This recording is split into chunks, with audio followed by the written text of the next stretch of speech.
ಭೀಮರಾಜ್ ಅಂತ ವಿಶ್ವ ಆದಿಧರ್ಮ ಮಹಾಸಭಾ ರಾಜ್ಯಾಧ್ಯಕ್ಷರು ಮತ್ತು ನಮ್ಮ ಈ ಹೋರಾಟ ಸಮಿತಿಯ ಸಂಚಾಲಕ. ಏನು ನಾವು ಕಾಲ್ನಡಿಗೆ ಆಗಿರ್ಬೋದು, ಹೋರಾಟಗಳಾಗಿರ್ಬೋದು, 112 ದಿನ ಹೋರಾಟಗಳಾಗಿರ್ಬೋದು, ಎಷ್ಟೋ ಜನ ಪ್ರಾಣ ಕಳ್ಕೊಂಡಿದ್ದಾರೆ. ಇದಕ್ಕಾಗಿ ಇದು 30 ವರ್ಷಗಳ ಹೋರಾಟ ಸರ್ವೋಚ್ಚ ನ್ಯಾಯಾಲಯ ಗಮನಿಸಿ ಅದಕ್ಕೆ ಒಂದು ಒಳ್ಳೆಯ ತೀರ್ಮಾನವನ್ನು ಕೊಟ್ಟಿದ್ದಾರೆ. ಆ ತೀರ್ಮಾನದಲ್ಲಿ ಈಗ ಏನು ರಾಜ್ಯ ಸರ್ಕಾರ ಮತ್ತು ಕೆಲವರಲ್ಲಿ ಏನು ಮಾತಾಡ್ತಾರೆ ಅಂದರೆ ಕೆನೆಯ ಪದರದ ಕಾರಣ ಇಟ್ಕೊಂಡಿದ್ದಾರೆ. ಕೆನೆಯ ಪದ ಏನಿದೆ ಅಂತಂದರೆ ಒಂದು ಅಭಿಪ್ರಾಯ ಕೊಟ್ಟಿದ್ದಾರೆ ಅಷ್ಟೇ. ಜಡ್ಜು ಅಭಿಪ್ರಾಯ ಕೊಟ್ಟಿದ್ದಾರೆ. ಆ ಅಭಿಪ್ರಾಯವನ್ನು ಚಂದ್ರಚೂಡ್ ಅವರ ಆದೇಶದಲ್ಲಿ ಯಾವುದೇ ಆದೇಶದಲ್ಲಿ ಅದನ್ನು ಇನ್ಕ್ಲೂಡ್ ಮಾಡಿಲ್ಲ. ಅದಕ್ಕೂ ಇದಕ್ಕೂ ಸಂಬಂಧ ಇರಲಿಲ್ಲ. ಬಹಳ ಕ್ಲಿಯರ್ ಆಗಿ ಆದೇಶ ಆಗಿದೆ.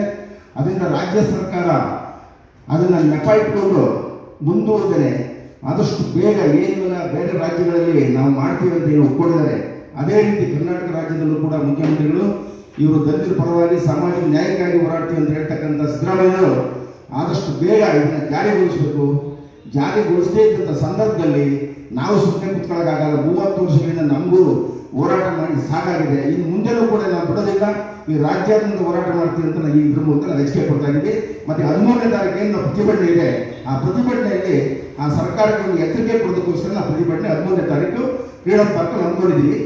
ಈ ರೀತಿ ನಮ್ಮ ಒತ್ತಾಯವನ್ನು ಮನಗಂಡು ಆದಷ್ಟು ಬೇಗ ಜಾರಿಗೊಳಿಸಬೇಕು ಅಂತ ನಮ್ಮ ಒತ್ತಾಯ.